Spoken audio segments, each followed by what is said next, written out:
ආයිබෝවන් මගේ YouTube channel එකට සාදරයෙන් පිළිගන්නවා. අද අපි කතා කරන්න යන්නේ IELTS speaking module එකේ sample answer එකක් කොහොමද අපි formulate කරගන්නේ කියලා. මම කලින් වීඩියෝ එකේදී explain කරා කොහොමද IELTS speaking වල ඕගලන්ට marks එකතු කරගන්න පුළුවන් ඇති කියලා. මම ඒ වීඩියෝ එකේ link එකක් දාන්නම් මේකේ description box එකේ.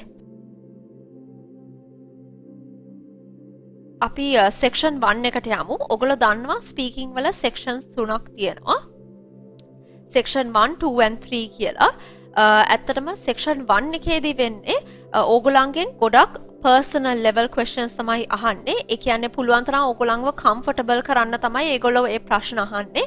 මතක තියාගන්න examinerට ඕගොල්ලෝ දෙන උත්තර මතක නැහැ. ඒකින්ද ඕගොල්ලන්ට කැමති උත්තරයක් දෙන්න පුළුවන්. මේකේ හරි වැරදි කියලා answers නැහැ. ඔගලන්ට කැමති උත්තරයක් දෙන්න පුළුවන්. but මතක තියාගන්න ඔගොල්ලෝ උත්තරේ දුන්නා විතරක් නෙවෙයි ඔගොල්ලෝ why කියන එකට answer එකකුත් දෙන්න ඕනේ. ඒ කියන්නේ ඔගොල්ලෝ ඒක explain කරන්න ඕනේ තවදුරට. අපි කියනවා elaborate කරන්න ඕනේ කියලා answer එක. ඔගොල්ලෝ හැමතිස්සෙම reason එකක් කියන්නත් ඕනේ. මේ section එක විනාඩි 3ත් 4ත් අතර කාලයක් තමයි duration එක. ඒකින්ද පුළුවන් තරම් කතා කරන්න. අනිත් එක ඔගොල්ලෝ කතා කරනකොට මතක තියාගන්න examinerගේ body language එකත් බලන්න. ඒ කියන්නේ මෙයා වෙන question එකකට move වෙන්නද යන්නේ නැත්නම් මම මෙතනින් answer එක ඉවර කරන්න ඕනේද ඒක ගැන හොඳ indication එකක් ඕගලන්ට ලැබෙනවා examinerගේ body language එක monitor කරන්න. ඒ කියන්නේ ඔගොල්ලෝ යාළුවෙක් එක්කත් කතා කරනකොට එහෙමනේ අපි විතරක් එක දිගට කතා කරගෙන යන්නේ නැහැ. අපි බලනවා අනිත් එක්කෙනාගේ reaction එක කොහොමද කියලා. අන්න ඒකත් හොඳට මතක ඇතුව මේ බලන්න ඒකත් check කරමින් කතා කරන්න. මේ වගේ වෙලාවකදී ඔයගලන්ගෙන් එක එක ප්‍රශ්න අහන්න පුළුවන්. සමහර විට අහන්න පුළුවන් ඔයගලන්ගේ නමේ තේරුම මොකද්ද? ඔයාගේ නම ගොඩක් common නමක්ද ඔයාගේ රටේ? ඒ වගේ ප්‍රශ්නත් අහන්න පුළුවන්. ඒක හින්දා මතක ඇතුව දැන් ඒ වගේ answer එකක් ඇහුවොත් එහෙම ඔයා නමේ තේරුම දන්නේ නැත්නම් I don't know කියලා ඉන්න එපා. අනිවාර්යයෙන්ම බොරු තේරුමක් හරි හදාගෙන explain කරන්න පුළුවන් විදියට narrative එක ඉස්සරහට අරන් යන්න.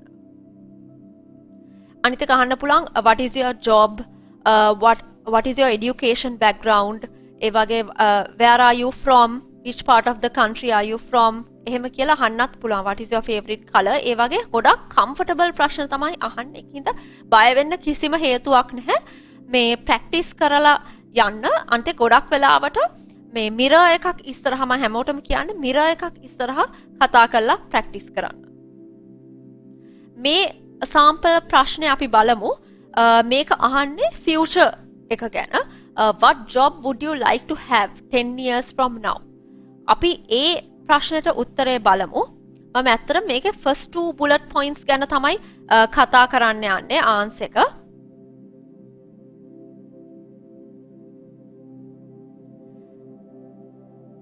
So what job would you like to have 10 years from now, right? So මං කිව්වා ඔයාට මේ ප්‍රශ්නෙට එකපාරටම උත්තරය දෙන්න බැරි නම් you can use something called conversation fillers. ඒ කියන්නේ conversation fillers කියන්නේ ඔයගොල්ලෝ දැකලා තියෙනවා native speakers ලා කතා කරනකොට ඒගොල්ලෝ ඉස්සෙල්ලාම කියන්නේ well that's a fantastic question, let me think about it. එහෙම කියලා තමයි answer එක පටන් ගන්නෙ. එතකොට ඔයාට පුළුවන් වෙලාව තව ටිකක් දික් කරගන්න ඔයාගේ answer එක කියනකන්. ඒක තමයි idea එක ඇත්තටම. මොකද එතකොට ඔයාට answer එක formulate කරගන්න ලේසි. මේකෙදි මම sample answer එකක් දීලා තියෙනවා. I am currently working as a software engineer. So 10 years from now my preference will be to work in the same industry and move ahead in the career ladder to work as a software architect. I believe I would by then gather the knowledge and capabilities to complement new qualifications that I am undertaking. So එහෙම කිව්වම ඔයගලන්ට තේරෙනවා දැන් මම common වචන පාවිච්චි කරන්නේ නැහැ. දැන් අපි හිතමු එකක් තමයි question එකේ කියලා තියෙන what job කියන එකනේ. job එක වෙනුවට මම මෙතන පාවිච්චි කරලා තිනවා career කියන වචනේ. අන්න එතකොට මට vocabulary ලකුණු හම්බ වෙනවා. මොකද examiner දන්නවා මම අමතර වචන දන්නවා කියලා. හැමතිස්සෙම question එකේ තියෙන ප්‍රශ්නේ තියෙන වචන replace කරන්න බලන්න වෙනත් වචන වලින්. ඒ කියන්නේ synonyms වලින් replace කරන්න බලන්න කතා කරනකොට අන්න එතකොට ඔයාගේ vocabulary improve කරගන්න පුළුවන්. දැන් අපි ඇත්තටම කරන්න යන්නේ එක sentence එකකින් අපි නතර කරන්නේ නැහැ. ඔයගලන්ට පේනවා මගේ first sentence එකේ මම directly answer කරලා තියෙනවා question එක. ඊට පස්සේ මම තවත් explanation එකක් දෙනවා I believe I would by then කියලා. එතකොට මගේ answer එක තවත් තහවුරු වෙනවා නේ. I'm giving the reason. So that's question number 1. ඒකේ answer එක. අනිත් එක ඔයාලට පේනවා මම මේ job related vocabulary, career related vocabulary තමයි use කරන්නේ නේ. career ladder මේවා ඕගොල්ලෝ හැමතිස්සෙම අහලා තියෙන ප්‍රශ්න. අහලා තියෙන වචන. industry, preference, ඒ වගේ knowledge and capabilities, qualifications ඔයගොල්ලෝ මේවා හැමතිස්සෙම අහලා තියෙනවා. අන්න ඒ වගේ වචන බය නැතුව පාවිච්චි කරන්න. අන්තික ඒ වචන පාවිච්චි කරන්න confidence එක ලබා ගන්න තමයි ඕගොල්ලන්ට practice කරන්න කියලා කියන්නේ. අනිත් එක ඕගොල්ලෝ practice කරනකොට record කරලා හැමතිස්සෙම අහන්න. එතකොට ඕගොල්ලෝ දන්නවා මම මේ career කියන වචනේ හැමතිස්සෙම පාවිච්චි කරනවා. අනේ මම job කියන වචනේ හැමතිස්සෙම පාවිච්චි කරනවා. අන්න ඒක වෙනුවට what if I use this word career? අන්න එතකොට තමයි ඕගොල්ලන්ගේ vocabulary එක දියුණු වෙන්නේ. අපි දැන් දෙවෙනි ප්‍රශ්නේ බලමු. How useful will English be for your future? Right? So mama directly කියලා තිනවා I believe English will be extremely useful for my future. මම එක tactic එකක් use කරලා තියෙනවා. මම question එකේ part එකක් මෙතන repeat කරලා තියෙනවා නේ. ඔයගලන්ට පේනවා. That means මම මේ use කරන එකෙන් පේන්නේ මගේ question එක directly answer එකට link වෙනවා කියලා. අන්න ඒක තමයි ඔයගොල්ලෝ පුළුවන් තරම් directly answer එක දීලා තව එක step එකක් ඉස්සරහට ගිහිලා reason එකක් කියන්න ඕනේ. I believe English will be extremely useful for my future as well as my current studies in achieving my goals as it is a global language that most of the web content is available in. Right? So that is very important. Remember to speak with confidence. ඒ වගේ ඔයගලන්ට පේනවා මම web content ඒ වගේ global language ඒ වගේ වචනත් use කරලා තියෙනවා. මතක ඇතුව බය නැතුව වචන use කරන්න අන්තික වචන use කරන්න confidence එක ලබා ගන්න practice කරන ගමන්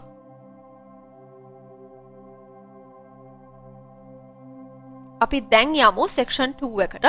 section 2 එක ඔයගොල්ලෝ දන්නවා ඒකට කියන්නේ individual long run කියලා. ඒ කියන්නේ අපිට topic එකක් දෙනවා examiner card එකක print කරලා මේ වගේ card එකක් තමයි හම්බෙන්නේ. ඔය කාඩ් එකේ print කරලා ඔයගලන්ට කොලයකුයි පැන්සලකුයි examiner ඒ වෙලාවේ දෙනවා. ඔයගලන්ට මුකුත් අරන් යන්න ඕනේ නැහැ speaking test එකට. pencil or paper මුකුත් ඕනේ නැහැ. stationery අනිත් එක මේ ඒ විනාඩිය ඇතුළත මතක ඇතුව points ටික හදාගන්න. ඒ points ටික හදාගෙන ඒ points ටික බලලා තමයි ඕගලන්ට විනාඩි දෙකක් කතා කරන්න වෙන්නේ තනියම. Remember examiner මේ විනාඩි දෙක ඇතුළත ඔයාට help කරන්න නැහැ. නැත්නම් ඔයාගෙන් තව දුරටත් ප්‍රශ්න අහන්න නැහැ. ඒකින්ද පුළුවන් තරම් time කරලා 2 minutes බලන්න මේ වගේ topics ගොඩාක් තියෙනවා. මේ වගේ topics ගොඩාක් තියෙනවා මේ past papers වල practice කරලම යන්න. ඔයගොල්ලෝ දන්නවා මේ points තුන අතිශය වැදගත් address කරන්න ඔයගොල්ලන්ගේ speech එකේ. මේ points තුනයි අන්තිම එකයි. So මේක කියන්නේ describe a book that you enjoyed reading because you had to think a lot, right? So ඇත්තටම මේ ඔයා enjoy කරපු book එකක් වෙන්නත් ඕනේ. අනිත් එක ඒක thought provoking book එකක් වෙන්නත් ඕනේ. thought provoking කියලා කියන්නේ ඕගොල්ලන්ට ගොඩක් හිතන්න දේවල් තියෙනවා මේ book එක කියවලා නේ. ඔයගොල්ලෝ කැමති book එකක් වෙන්න පුළුවන්. ඒක novel එකක් වෙන්නත් පුළුවන්. සිංහල book එකක් වෙන්නත් පුළුවන්. කමක් නැහැ. ඒ වෙලාවට හිතට එන first book එකේ නම ලියන්න. මොකද විනාඩිය කියන්නේ ඔයගොල්ලෝ prepare වෙන points ටික ලියාගෙන විනාඩිය ඉවර වෙලා අන්තිම තප්පර 30 ඔයගොල්ලෝ හිත වෙනස් කරගන්න එපා. දැන් අපි හිතමු දැන් මම මේකේ points ටික දකුණු පැත්තේ ඔයගොල්ලන්ට පේනවා. ඒ points ටික Oliver Twist කියලා මම ඉස්සෙල්ලා decide කරලා තියෙනවා. මම ඒ novel එක ගැන තමයි කතා කරන්නේ. ඒ book එක ගැන තමයි කතා කරන්න කියලා. මම මැදක් හරිය points ටික ලියාගෙන ඉවර වෙලා මම හිතමු මට ආයිත් මඩල් දුව ගැන කියන්න ඕනේ කියලා I am not going to change my name, my mind all of a sudden like that. ඕකේ හොඳට මතක තියාගන්න ෆස්ට් පොයින්ට් එකෙන්ම හිතට එන ෆස්ට් පොයින්ට් එකම කැරි ෆෝවර්ඩ් කරගන්න මුකුත් කියන්න දේවල් නැති වුණත් ඒ වෙලාවේ හද ඉම්ප්‍රොම්ප්ටු විදියට කතා කරන්න පුරුදු වෙන්න. right so මතක තියාගන්න අපි අපේ own points ලියාගන්නේ just 1 or 2 words per point. okay so මම මෙතන points පහක් ලියාගෙන තියෙනවා මගේ preparation time එකේදී. first point එක තමයි Oliver Twist. ඒකේ මම address කරන්නේ first question එක. first bullet point එක. හරි කවුද why did I decide to read it? ඇයි මම මේ පොත කියෙව්වේ? මගේ school time එකේදී මම කියෙව්වේ යාළුවෙක්ගේ recommendation එකක් මත. right so ඊට පස්සේ what reading this book made you think about? social injustice. ඒ වචන දෙක තිබ්බත් ඇති. revelation about social injustice. ඒ වචන හතර වෙලා තියෙනවා නම් එහෙම ලියාගන්න. නැත්නම් social injustice කියන වචනේ මේ කියවුවා මේ ඒක මේ ලියාගත්තා නම් ඇති. එතකොට මොකද ඒක දැක්කම අපිට මතක් වෙනවනේ මොනවාද අපි කතා කරන්න යන්නේ කියලා. social injustice කියලා කියන්නේ අසාධාරණකම්. සමාජයේ අසාධාරණකම් ගැන තමයි අපිට මතක් වෙන්නේ ඔලිවර් ට්විස්ට් පොත කියවුවම නේ. disadvantaged children එහෙම කියලා ලියන්නත් පුළුවන්. ඒක තමයි හතරවෙනි bullet point එකේ ලියන්න පුළුවන්. ඇයි social injustice එක මතක් වෙන්නේ? මොකද hardships endured by Oliver Twist and his friends as common laborers remind me of the social injustice that was prevalent during the 16th century Britain society. right so ඒ වගේ අපිට කියන්න පුළුවන්. so මතක තියාගන්න මේ වගේ points පහක් ලියාගත්තම හොඳටම ඇති. අන්න ඒ points පහ වචන දෙකක් හෝ තුනක් වෙන්න පුළුවන්. එච්චරයි අපි points හැටියට ලියාගන්න. ඒක බලාගෙන කතා කරන්න පුළුවන් හැකියාව තියෙන්න ඕනේ. ඒකින්ද පුළුවන් තරම් මේ section 2 එක හොඳට practice කරන්න. අනිත් එක මම කියන්න කැමති main topics speaking වල main topics 10ත් 20ත් අතර ප්‍රමාණයක් තියෙනවා. ඒ කියන්නේ අපිට මේ question එක බැලුවම අපි දන්නවා main topic එක is books and literature ගැන. right so මේකට related ගොඩාක් ප්‍රශ්න තියෙන්න පුළුවන්. ඒ ප්‍රශ්න වලින් එකක් තමයි මේ අපිට මේ දකින්නේ. අනිත් එක අපි දන්නවා topic specific vocabulary that I have used is novel, genre කියන්නේ පොත් ජාතිය, classical fiction whatever. so fiction, viewpoint through the eyes of the writer කියලා කියන්නේ viewpoint එක වෙන්නත් පුළුවන්. right so ඒක හොඳට මතක තියාගන්න. මේ main topics 10ත් 20ත් අතර ප්‍රමාණයක් තියෙනවා. ඒ කියන්නේ environment, technology, food and beverages, nutrition ඒ වගේ ලොකු topics 10ක් 20ත් අතර ප්‍රමාණයක් තියෙනවා. ඒ topics යටතේ තමයි මේ වගේ section 2 එකේ answers එන්නේ. so අපි මතක ඇතුව ඒ topic එකට අදාළ vocabulary එක use කරන්න ඕනේ මෙතනදී specifically. right and මතක තියාගන්න මේ section 2 එක ඉවර වෙලා examiner ඔයාගෙන් ප්‍රශ්නයක් අහන rounding off question එකක්. දැන් මේකෙදි ඔයගලන්ගෙන් අහයි well I hope you enjoy reading many more books in the future as well කියලා ඇහුවම ඔයා කියනවා yes thank you කියලා ඉවර කරාම that is your indication මේ section 2 එක ඉවරයි කියලා. අපි දැන් යමු section 3 එකට. section 3 එකේදී ඕගොල්ලෝ දකිනවා ඕගොල්ලන්ට ගොඩක් discussion long discussion topics තමයි හම්බෙන්නේ. ඒ කියන්නේ open ended questions වගේ හරි correct or wrong answer එකක් නැහැ ඇත්තටම. මේ ඒකින්ද පුළුවන් තරම් දිගට කතා කරගෙන යන්න argumentative style එකට discussion එකක් කරන්න පුළුවන් වෙන්න ඕනේ. right ඒ කියන්නේ ඉස්සෙල්ලාම yes or no කියලා අපි yes කියලා කිව්වොත් එහෙම why yes no කියලා කිව්වොත් why no අන්න ඒ structure එකට තමයි අපි පුරුදු වෙන්න ඕනේ කතා කරලා. right section 3 එකේ ඇත්තටම නිකන් world wide topics ගැන තමයි අහන්නේ. ඒකින්ද හැමතිස්සෙම අපේ view point එක කියන්න, ඔයාගේ original view point එක කියන්න, authentic view point එක ගැන කියන්න. අනිත් එක අපේ view point එකයි examiner එක view point එකයි කවදාවත් සමාන වෙන්න ඕනේ නැහැ. එහෙම උනේ නැහැ කියලා අපිට ලකුණු අඩු වෙන්නෙත් නැහැ. and මතක ඇතුව controversial topics ගැන කතා කරන්නත් එපා section 3 එකේදී specifically. ඒ කියන්නේ politics, ඔය racism ඒ වගේ topics sensitive topics කියලා කියනවා. අන්න ඒ topics touch කරන්න නැතුව generalize කරලා පුළුවන් තරම් කතා කරන්න. අපි දැන් බලමු දැන් මේකෙදි children and reading ගැන ටොපික් එකක් අහලා මතක ඇතුව section මතක තියාගන්න section 2 එකයි 3 එකයි ගොඩක් වෙලාවට related. දැන් අපි section 2 එකේදී කතා කරා reading ගැනනේ, a book that you have read. දැන් මේකෙදි අපි යනවා broader topic එකකට in general children and reading ගැන කොහොමද ඒක connect වෙලා තියෙන්නේ කියලා. so මෙයා අහනවා මම මේ පළවෙනි question එකට විතරයි උත්තරේ ලියලා තියෙන්නේ. What are the most popular types of children's books in your country කියලා නේ. So මම directly ඒක first sentence එකෙන්ම answer කරලා තියෙනවා. In my country the most popular children's literature is abridged historical fiction කියලා, right? So you can see මගේ first sentence එකෙන් මම directly answer කරලා තියෙනවා. ඊට පස්සේ මම කියනවා why this is so. ඇයි මෙහෙම abridged historical fiction එකට තමයි ලංකාවේ ළමයි කැමති ඇයි කියලා. So this is because Sri Lanka has a written history of more than 2,500 years and there are numerous folklore related to the past that children adore.